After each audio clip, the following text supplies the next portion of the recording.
Meanwhile, the palace denied claims by Kabataan Party List that President Ferdinand R. Marcos Jr. is submissive to corporations and ignoring calls for wage hikes and fuel price controls. The palace also clarified that the chief executive annually requests the regional tripartite wage board to study possible salary increases.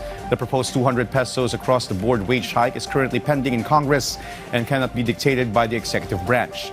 They also explained that fuel prices are tied to global market trends and not under government control due to the oil deregulation law. Ang hinihiling nila ay 200 peso wage hike.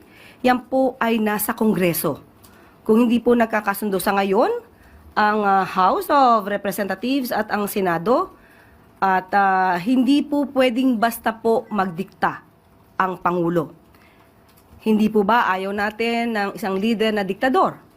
Ayaw natin ng leader na hindi nag-iisip. Ayaw din natin ng leader na puppet lang. At ayaw natin ng leader na nagbabakasyon lang.